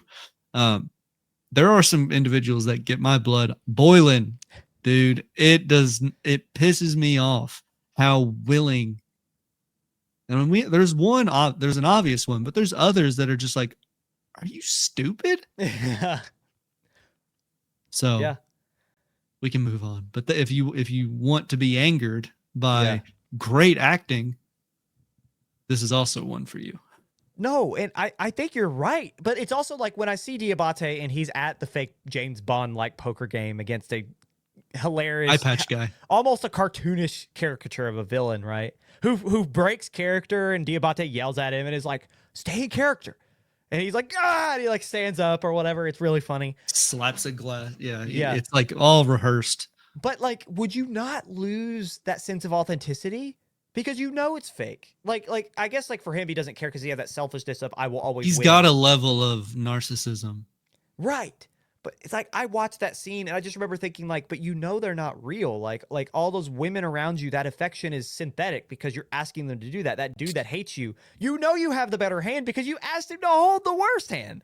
Like I see that, like that was kind of like, I guess like you talk about that infuriation. It's like it wasn't like infuriating, but it was like I just kept sitting there thinking like, how, like where No, not that. I thought that was funny. the authenticity of humanity. It is funny, but it's just like when you think about that scene, it's like the authenticity of humanity and the originality, right? The best part. So as some, like, again, they're playing poker, so I'm always going to attribute it to sports because I love sports. I was going to have a life in sports for a long time until I didn't. The thing that makes sports so great is because you don't know what's going to happen. It is a clash of humanity working not just against each other, but working towards the same goal, right? So it's everything about it. I know there are all types of conspiracy theories that are like, it's all faked. We're going to ignore that. The best part about athletics is that there isn't originality there. You don't know what's going to happen, right? Like every time a ball is rolled onto a court or a football is thrown down a field, you don't know what's going to happen next. And so when there's that success that you see and you see the work that they put in over the course of over years, there's that originality to it. It makes you as the viewer feel fulfilled for them, or hatred, and you want to see them fail, so you keep watching. So it's like the idea of, as someone who, and you can agree to this too, we are working so hard towards our goals.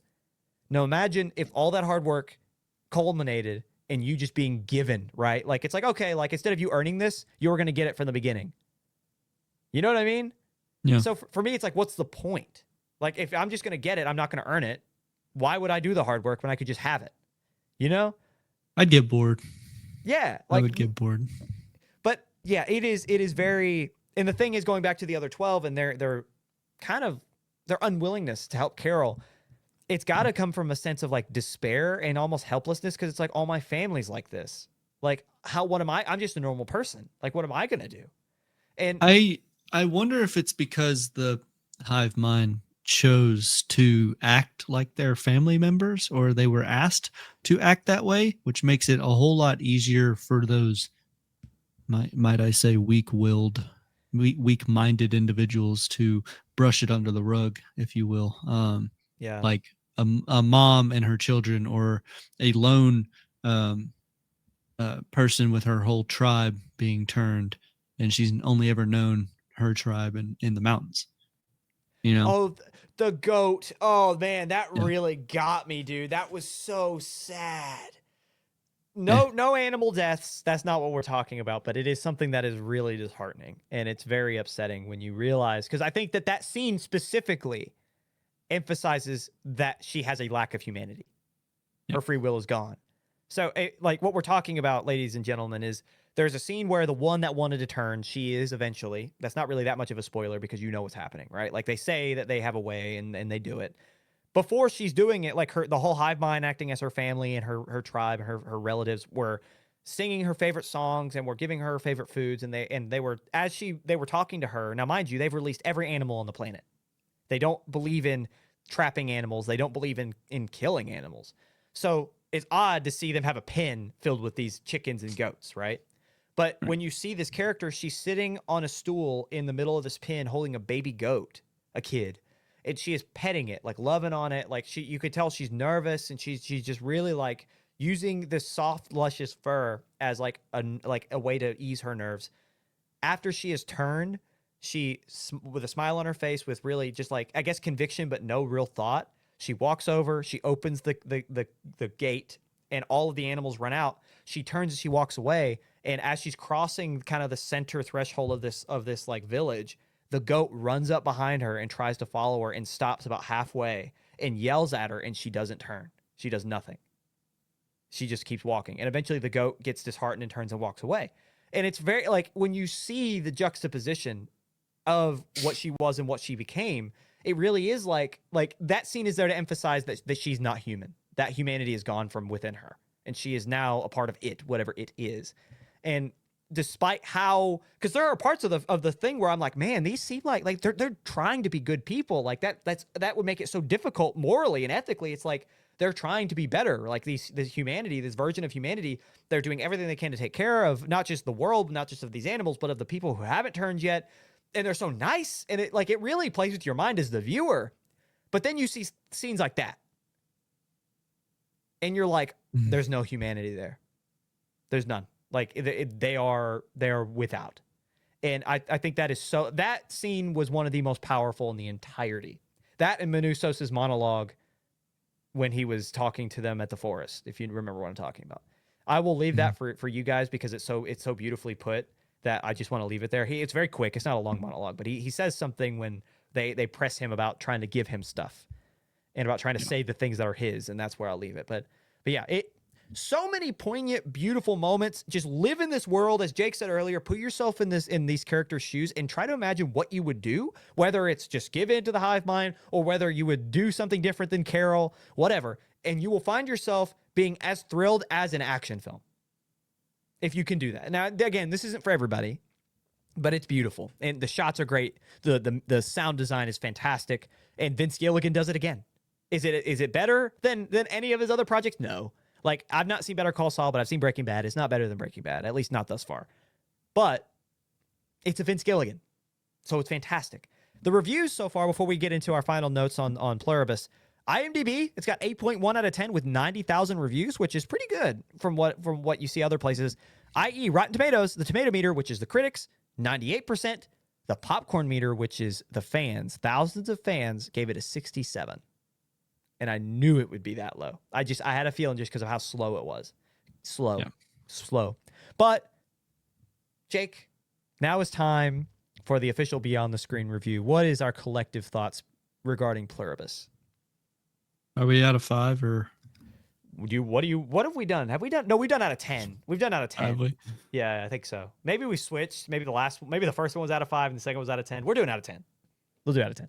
Hard for me to rate. I feel like Link from Good Mythical Morning sometimes, where I'm like, 9's pretty darn high. You know what I'm saying? And I'm not saying I'm gonna give it a 9, but I'm saying is like a lot of stuff that like I really like sit up there with me. Higher, which skews my results. So I would say this is around that IMDb score of a low 8s. If I had to, probably 8.3. It's up there. It's up there. It's not something I'm gonna rewatch. I don't rewatch often. That's just not who I am as a person, because I remember everything that had happened. And I don't get joy out of like rewatching things. Because I know what happens, I guess, or I get bored. I get bored very easily because I know exactly what's going to happen. Yeah. Unless there's a feel, or unless they're like Baby Driver being one of them, being like, I like this because of the music and the editing to the music. It's a good brain thing. Anyway, I would not watch this again. However, it is a great story so far. I am not happy it ended at 9 episodes. I think it could be 12. I don't know what the plans are. I assume it's a whole nother season. I was fully expecting them to try and round it out at 12, because season 9 ends with her coming back, accepting it and working with Menounos to save the world. I thought that they were going to be able to do it in 10, 11, and finally 12. That was my mindset going into this, is like, yeah, I think this tracks to be a 1-season run. Evidently not. And we're probably going to have another 9 to get us there. And so what's funny is your 8.3 was almost right on the money with where I was going to put it. I was going 8.4, but I will tell you, I'm knocking it not because of the story, but because of something that we saw. You shared it from Pop Culture Brain. If you don't follow Pop Culture Brain and you want to get your film news, like with not just from us, but from them, that's a great account, because he gives so much, the detail of his descriptions. Jake sent it to me earlier. Yeah, or it was yesterday, I think. They're probably going to be another 2 or 3 years. They're through. Like, they asked Vince Gilligan where he was, and he said they had just finished episode 1. So that means they're not going to start filming till probably late next year, which means we won't get it till late 27. So it's going to be another couple of years at least before we even get a sniff of more Pluribus. That is so not the story's fault, but that makes me angry. So instead of giving it, I was going to give it an 8.5. I was going to give it an 8.5 because I love everything about it. Again, if you like those, like for me, I love living in those worlds. I love world building. I love being placed there. Like you talk about Baby Driver. That's why I like, I like Star Wars. Okay. But like, What? Specifically also like Doctor Who is because every episode, early Doctor Who, you got to jump to those different worlds or different times every single episode, and they were able to build it and whatever. But I love being transported and placed. I love period pieces for the same reason. Because I love being put in these worlds with these characters and living those lives with them. And this does such a good job. Especially, again, I'll say it again. I'll beat this. It's a character study. It's not meant to be action-packed. I love Carol, and I love her. Again, you said it right. She's human. She's so human. She is, for the most part, every man's man of what they would be doing in this situation. And the other characters aren't they're not unbelievable either. Like, you could put yourself there.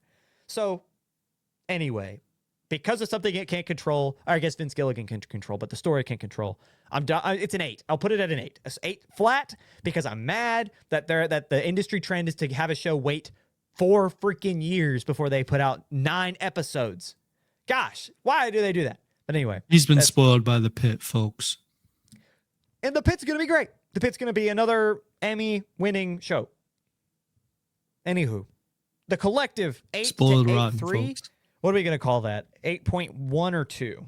I know it's technically 8.1.5 is the dividing number, but what are we going to call it? 8.1 or 8.2? What do we want? Are you a round upper or a round downer? Well, 5. I don't know. Let's round down. Let's go 8.1. What a downer. Sorry, 8.1 out of 10. So the official Beyond the Screen review is the 8.1 out of 10 film reels for Vince Gilligan's Pluribus. Depending on how season 2, we will revisit this in however long it takes. Vince, I'm talking to you. Please hurry. I'm not even going to be alive. Yeah. Bro, I'm already 70 years old. But no, whenever it comes out. He's freaking bag of bones. But whenever it comes out next, we will review it and we will collide our reviews. And so we'll continue to give it a comprehensive review, not a season by season. But 8.1 out of 10 for season 1. And overarchingly of Vince Gilligan's Pluribus. Any final thoughts before we move on to our final segment? Stay away from me. No kissing. It Anyway. does add a level of germaphobe. Like there is a level of I never really like because I went in knowing how it spread, and I was just kind of watching them in this bar, and I was just like, how's it gonna? Yeah. How are we gonna? Because it shows you how it spreads before you get to this introduction to Carol, and it's like, how are they gonna get them? Yeah. Oh, it's on the glass. It's on the glass. Yeah. You know. But dude, I'm sorry. Now that you've reminded me, the visceral scene of when she walks back into the bar and they're all. That was crazy. Yeah. The animatronics on the stage. Yeah. But anyway, we'll move on past Pluribus and into our final segment where we play Real or Fake and we tell you what you should know before you go.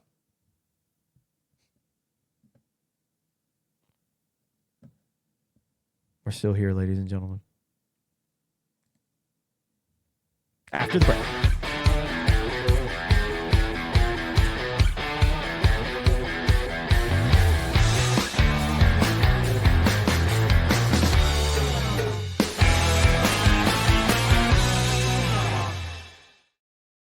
I can never let a segment go without saying after the break. I knew it was coming.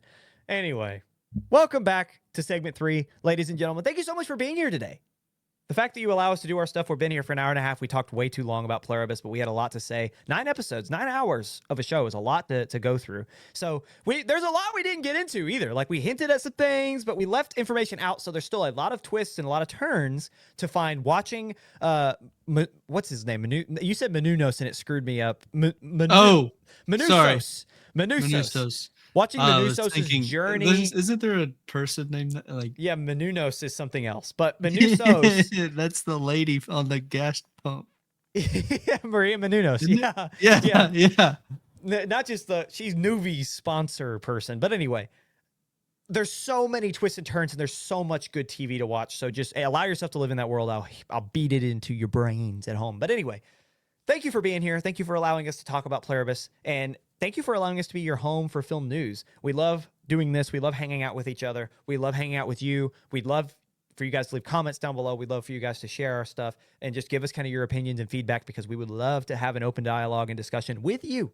So with that being said, like, subscribe, comment, share, the whole nine, because it really does help a lot. And without you guys, we couldn't be here. So Jake, is there anybody we're tailing this week?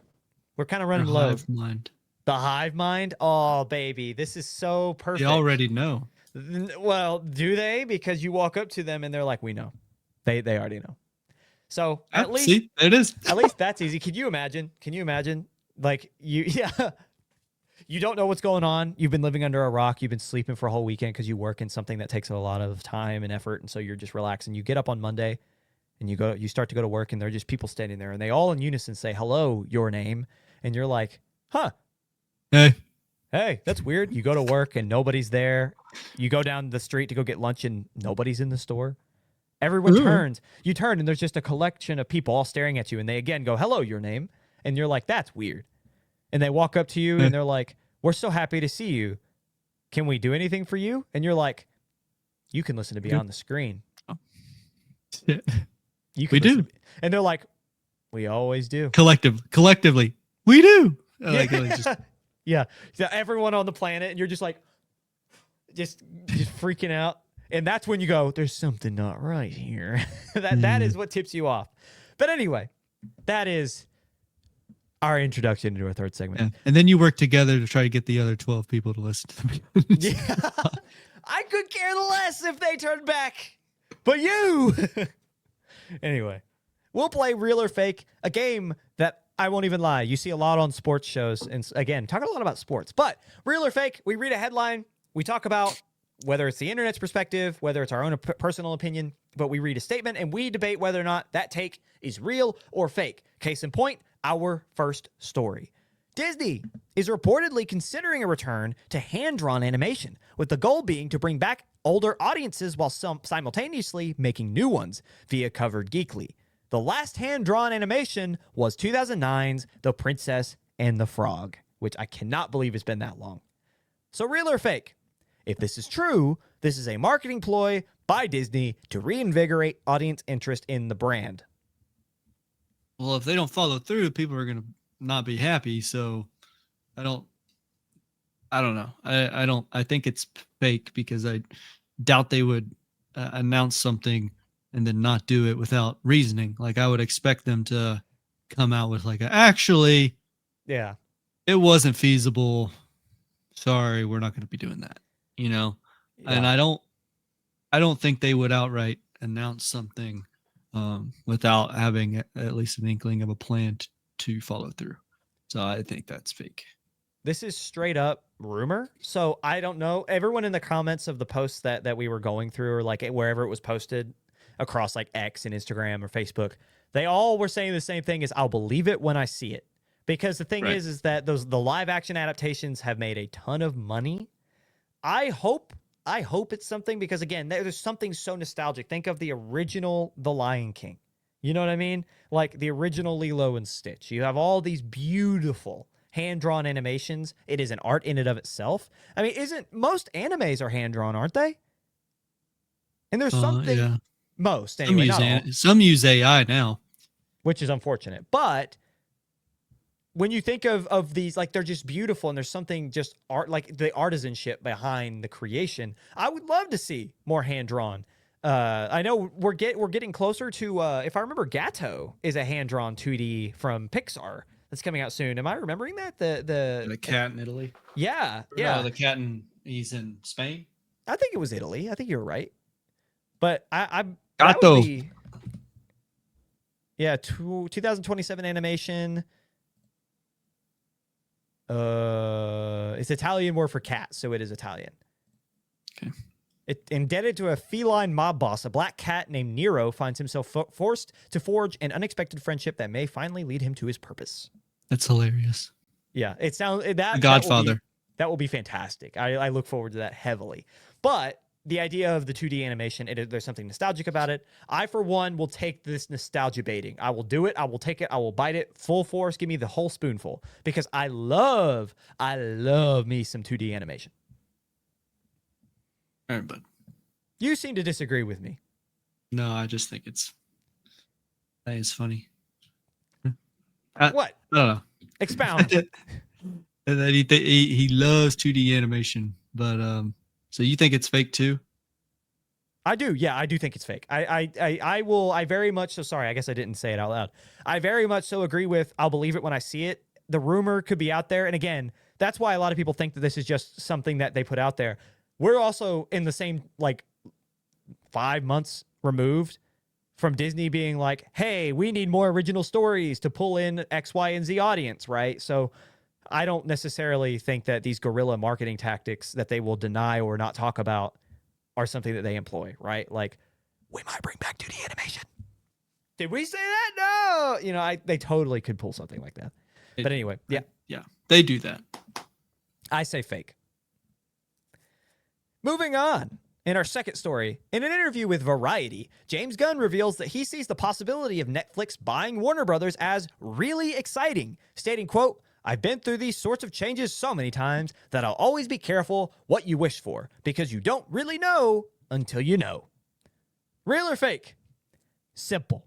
This is a cop-out.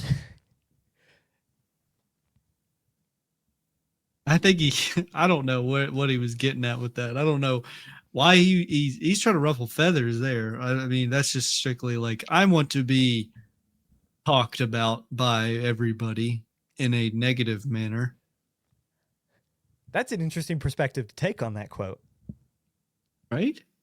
I feel like he's like, yeah, I would totally love Netflix to own Warner Brothers, Ted Sarandos. I would love to keep my job and work for Netflix, Ted Sarandos. I have cool ideas, Ted Sarandos. This is a cop-out.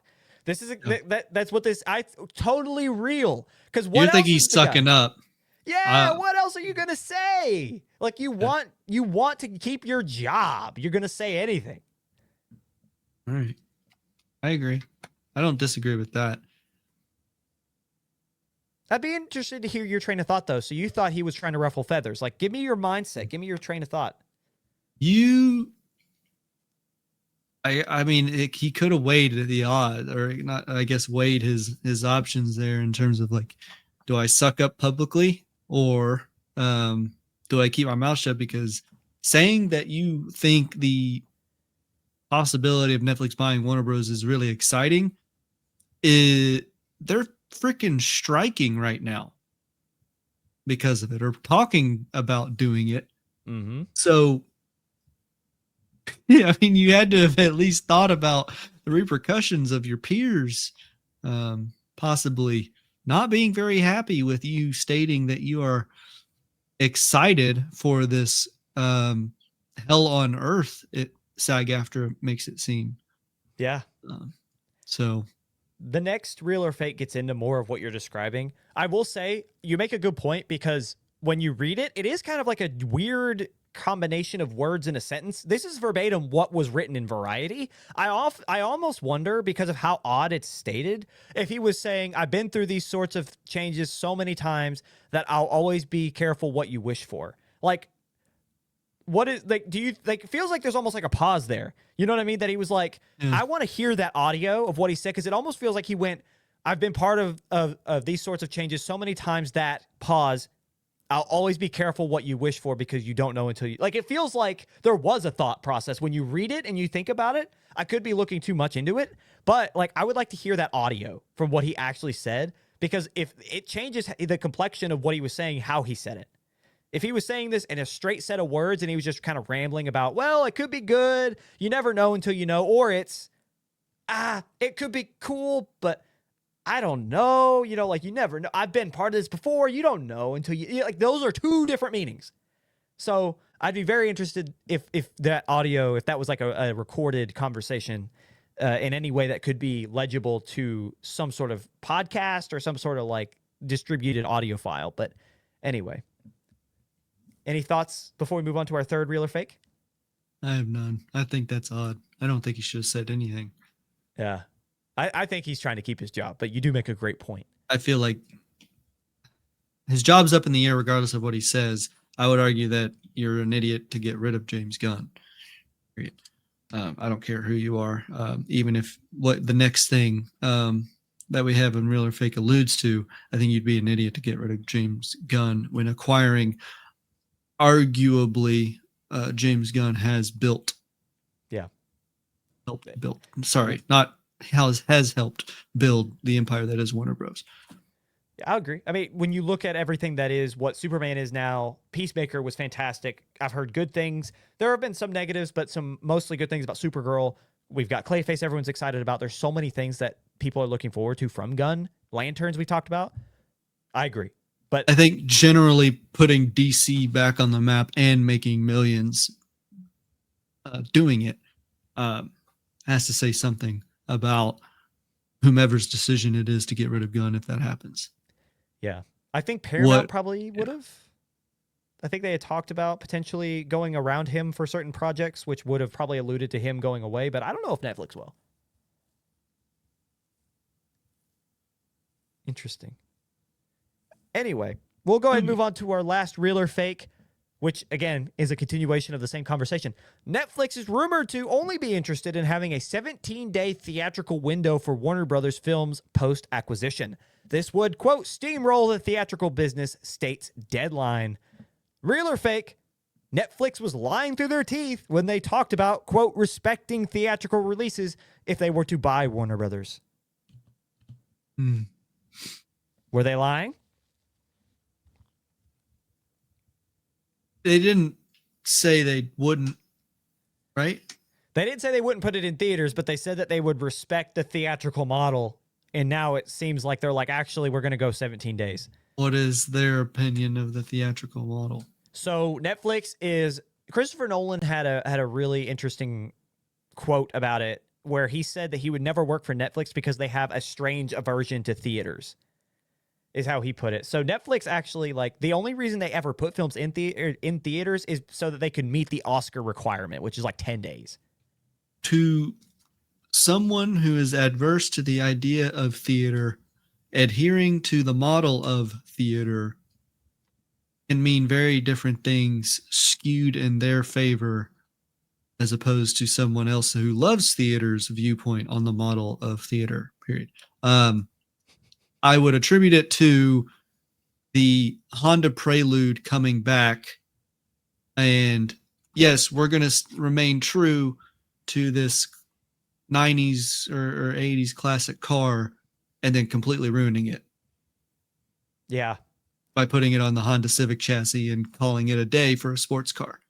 Yeah. So it's like, we love the Prelude, you know, we're going to stay true to it. And then flopped massively and are charging tens of thousands of dollars more for the same performance you can get out of a Civic. Yeah. I That find is this what I would do it. I find this fascinating. I'm sorry, I thought you were done. I didn't mean to cut you off. No, that's what I would attribute that to, is like it is a perspective. It is it is all relative to whom is saying that. Yeah.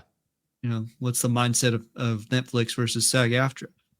We both are saying the same thing. We are going to uphold the model of the theatrical releases. Yeah. Okay. What do you think the model is, Ryan? Well, I think probably, what is it? The average right now, like the industry standard, is it 7 weeks? Is that what it is?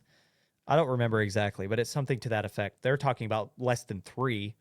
Right. I find this, the reason I find this so fascinating is because if you followed it, Netflix has contradicted themselves at every step. They're anything like, to get it done. Well, they're like, we're not interested. One of the other CEO beside Ted Sarandos, because there's Cohen, I can't remember his name. We talked about it on the show.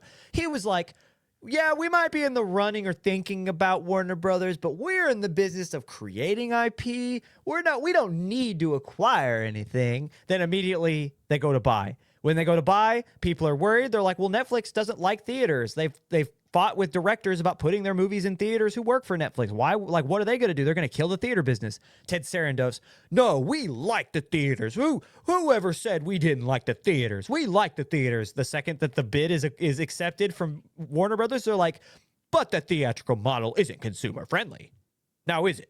Like, it's just like at every step. And then they got called out for that. And Chris Nolan apparently had some sort of conversation with him, or there was reports that Chris Nolan, being the president of the Directors Guild, was going to meet with Ted Sarandos. Then now you're hearing the reports of the 17-day window. So I don't necessarily think they were lying. I see a lot of people I think the correct thing to take from this is like, well, what did you expect? Because they've always done this. But I do see a lot of people also being like, man, they just lied. Like they obviously, we knew they were going to lie, but they just lied. I don't think they lied. I just think that they just didn't say the part out loud. I think they were like, yeah, we'll say what you like to hear, but we're not going to say what we're going to do to it.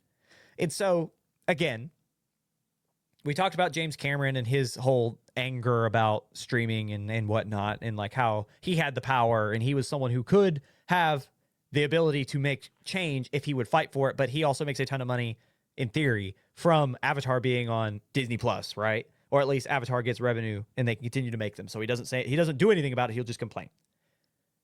I have a very similar take with this. If Warner Brothers does go to a 17-day release window, there is going to be a huge market that is untapped because there's going to be people who still want to go to theaters for the blockbuster. Now there's no DC in there for long periods of time. There's no Harry Potter for long periods of time. There's no X, Y, and Z, right? Name franchise that Warner Brothers owns. Now this is where the Paramounts, who argue they should have always been the ones to buy Warner Brothers so that they could protect. This is where they push out and continue to sustain the long release window, right? And make money from it. This is where do we see Apple TV finally fill in and be able to make multiple F1 type revenue earners every single year because they haven't been able to make money until F1 this past year. Do we see Apple take the place of a Warner Brothers? Apple's put out some really good stuff, i.e. Pluribus, right? Do we see Amazon say untapped market, Metro Golden Mayer content immediately now, full window theatrical release? Even though we've seen them, specifically Doug Liman and Roadhouse, them have aversions to theatrical releases as well. Does Jeff Bezos and Amazon say, you know what? We can make money now because there's an untapped market. Do we see these other film companies? Disney will always be releasing to theaters, at least in theory, right? So you've got Disney, you've got Paramount. Who fills the gap? We're always going to have Neon. We're always going to have A24. Blumhouse is a Universal entity, but there's also, did I say Universal yet? I don't think I did. Or yes, I did. I don't remember. I might not have. No, I said Disney, Paramount, Universal, Blumhouse, Neon, A24. I think Focus Features is also owned by Universal. But it's like, who's going to fill the gap? Angel Studios from Utah. Who's going to fill the gap is kind of my question, if and when this happens, because it's looking more and more like it is. I look to Apple. I would assume it will be Apple try to take advantage of that. But you're going to see a lot of these other companies probably fill in that gap and you're going to see Neon be like, hey, Chris Nolan, you done with Universal yet? And like you're like these smaller companies that we know and love will start throwing more money because they know there's untapped market. I was gonna say, do you think they have the money for Nolan? Well, do they have enough money to drop an atom bomb for real? The thought is that you spend money you don't have to make money that you will have later, is what I'm assuming. But time and time again, it's spend money you don't have on a movie that they wouldn't be the first ones to do it, but they also wouldn't be the first production company to go under because of doing that. But either way, something else I loved, Leica, the creators are like Paranorman and Cujo, or is it Cujo? It's in Two Strings. Am I saying that right?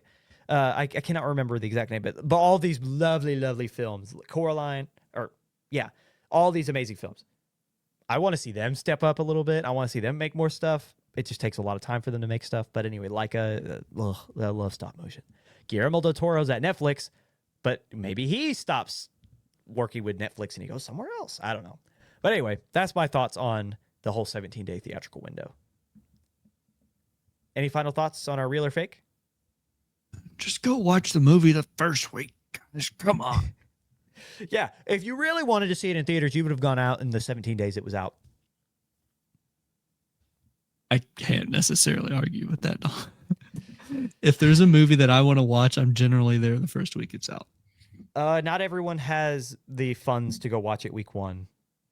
That's kind of what I was saying. Is like, oh, I got paid last week, and I don't get paid until the whatever day, so it's almost out of theaters. I might miss it because I'm working and I'm trying to earn enough money to pay for $15 per paycheck per ticket. But either way, I do think it is very restricting to people, which is why I don't necessarily like it. But anyway, that is real or fake. We're going to go and hop over to what you should know before you go, which is always our last segment before we let you guys out of here. We're almost at 2 hours, so we're going to make it quick. We give you the rest of the news that happened this past week, or the things that caught our eye, so you are well informed and up to date on the latest in film news. We're going to read, I've got 5 of them here. We're going to stop through and kind of give our thoughts on each, or the ones that particularly catch our eye, and then we're going to let you guys go. Starting with Finn Wolfhard. Stranger Things is done, and immediately he's like, I got something else. He's reportedly in discussion with siblings and creators of It, Welcome to Derry, Andy and Barbara Muschietti, about his involvement in a potential new It project. According to Screen Thrill, a John Wick AAA video game will be announced in the very near future. According to other reports, a live-action Jimmy Neutron movie is in the works at Nickelodeon. According to Avatar actor Stephen Lang, he explains that, while he enjoys playing macho characters, he has zero desire in promoting the alpha male, in quotation marks, stating, quote, I have no interest in promoting some idea of masculinity that is either aggressive or more important than anyone else. I play it, I love playing it, but I don't want to ever be thought of some lunkhead male who's promoting some form of alpha male masculinity. And lastly, while one battle after another won Best Picture at the most recent Critics' Choice Awards, Sinners and Ryan Coogler left with the most won awards at 4. Considered a great indicator for the Oscars, many wonder if the Critics' Choice Awards just gave us our 2 top candidates for the Academy's most prestigious award, the Best Picture. I've not seen either. Sinners is a glorious film. It is so good. And I'm happy to see that it is in even consideration for any Best Picture ever, because you worry it wouldn't with some of the others, but I'm very excited about that. What else do you want to talk about, Ryan? What do you want to talk about? I think Stephen Lang, I love Quaritch, but that does kind of give like, do I dare say Discord mod, where he's like, yeah, I'm not no alpha male. He's like looking at his nails or whatever. It's like, I don't know. It just doesn't feel, it feels very forced. You know what I mean? Like it just feels very politically correct response. He could have very He didn't well have to mentioned- address it either. I guess he was asked. So that's my thing too, is like, I don't know how he said it because I haven't heard it. It's only written. So Yeah. I can only read it. But I don't know. If that's his honest opinion, I'd love if that were genuine. But also, reading it, it feels very like, yeah, I'm not no alpha male. I don't care. I want to say that he was probably asked about the possibility of the memes going around portraying him as that, which I've seen them. And it's like, after, I guess, being asked that question, and if he understands and knows about it, I mean, I would understand the response that was elicited, which is like, I played a character, you know? Yeah. In that context, if that's what happened, then yeah. But it just feels weird because it came out of nowhere. Like the reports of it, there was no context. I don't think it came out of nowhere. But you kind of expected kind of like the Ryan Gosling thing when he got big, and then he was like, all the people who believe that they live with their parents and they don't shower. It's like, yeah, Ryan. But we love Ryan Gosling. I think he ended up like rescinding that, or said he was joking, or something stupid like that. But he wasn't though. But he wasn't. Yeah. He genuinely thought that everybody who held him on the literally me pedestal was a chud. Yeah. He said, "You all are losers. Right. Keep my name out your mouth." I guess my take is, if he just said that to say that, that's weird. But if he said it with the context of the internet's portrayal or insinuation of what he might actually be based on his Quaritch character, then yeah.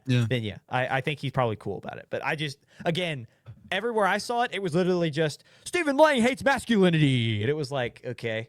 So I thought it was interesting in terms of a conversation. Moving on, I don't want to see a Jimmy Neutron live action film. I don't want it. I don't. Yeah. All right, you can have How to Train Your Dragon, and sure, I guess I'll hate watch Lilo and Stitch because but Jimmy Neutron. Are you gonna get that one woman on social media where she puts on like the cardboard Jimmy Neutron hat and like whatever, and she's like cosplaying as Jimmy? You know what I'm talking about? No.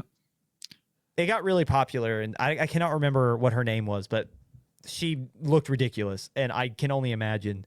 You know what they're gonna do when they cast whoever? Instead of it being like they're not gonna do anything to look like the cartoon. They're just gonna get a guy who has like a curl in his front, like of his forehead, and just say Jimmy. You'd be surprised the images that I'm looking at. Okay, some of them are AI and they're like freaking quaff tall, but most of the real human ones that they're just like curly up front. I need to see this. It's a fan castings, really. You have to scroll through a little bit, but anyway. Okay, live action Jimmy Neutron. Live action Carl Weezer Jimmy's mom. and Sheen. Yeah, I just cannot imagine. Now, there's one kid here. This is probably AI, actually. I don't like these. Oh, there's one that is definitely AI, but it's got Goddard as like a hyper realistic. Yeah. I don't like that, dude. I think that's probably what you're gonna get. There's one of Timothée Chalamet as a. Hold on, that's going on the pod. Tracks. Give me 1 second. Give me 1 second, because that is awesome.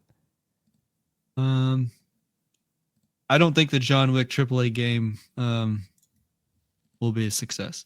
Feast your eyes, ladies and gentlemen. That comes Thought from. This would be better. Who is this? That comes from YouTube. What YouTube channel is this from? It looks like a thumbnail on Unreal Video from 6 years ago. Goodness, what? Dude, W fan casting Bro 6 was years thinking ago. so long ago. How on earth? He Whatever. knew Timothée was going to be huge. That's where it goes. That's where the link goes. That's where I stole it from. So thank you, Unreal. But yeah, that is that is comedy. I like that a lot. But yeah, anyway, I don't need it. Please don't do that. No AAA game for John Wick, you say? I don't believe in it. There's always Period. these rumors. There's Who's always, making it? Take your pick. I mean, to be honest, who wouldn't want to make a John Wick video game? I mean, be real. People who are mindful of their money? I don't know. I actually don't think so. I think that there will be people who, if, again, we look at the Indiana Jones, that game was super successful. People are already talking about James Bond. I've heard a lot of people say that they look forward to the James Bond First Light. They look forward to what that could look like. I don't know. I think that there's a market for the video game adaptation to the video game AAA adaptation. I mean, Spider-Man, Indiana Jones, people excited for James Bond.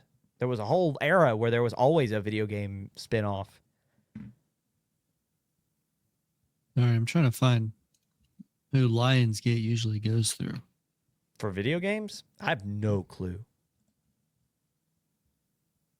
I don't even know. I can't even assume. I don't even know what properties they have that would even have. I'm sure there's got to be a ton. They literally have a Lionsgate games venture. Do they? I had no idea. They do. Sorry. Games. Pinball. Did you say pinball? They have a pinball game for John Wick. Oh, that's so good. Anyway, we can move on. I don't know. Dead by Daylight collaborations. Stars Entertainment, formerly known as Lionsgate. Interesting. Anyway, we'll stop. We'll cut out the dead air, or not cut it out, but stop having dead air. The thing that interests me, because I'm a big fan of Welcome to Derry. Again, we talk about having a lot of good TV shows lately. Jake, you would hate it because it is kind of spooky. I'm very interested to see Finn Wolfhard plays Richie Tozier, who, spoilers, well, no, I'm not going to spoil it, actually. I'm going to keep that to you guys because we spoil a lot already for those who stuck with us. There is a character, there's a way that Pennywise is perceived and perceives time that is unique to him that we did not know about until the series. So there's a way, because if you remember, Finn Wolfhard's character, Richie Tozier, was in the sequel portrayed by Bill Hader. So now that Finn Wolfhard is a full-fledged adult, there are ways that he could come back and the story kind of be altered because of the omnipresence that Pennywise obtains. I will not say how that is in operation. I will not say how that is explained. That is all. So I find that fascinating. But other than that, and the fact that they've been talking about it, the fact that it's been a thing for a while is also interesting. So it's already had time to kind of to brew and develop. But other than that, anything else? Mary Poppins is the same species as Pennywise. Oh, I love that theory that she feeds on happiness and he feeds on fear. That's such a good theory. And Nanny McPhee feeds off respect. I thought about Nanny McPhee. I didn't see anybody about Nanny McPhee. Mm-hmm. And then there's a fourth. I couldn't tell you. What do they do? Can you see a face? No. Okay. Yeah, it was whatever the other emotion was. That's been our episode, ladies and Sorry. gentlemen. Thank you so much for watching. We'll see you guys next week here on Beyond the Screen. Goodbye.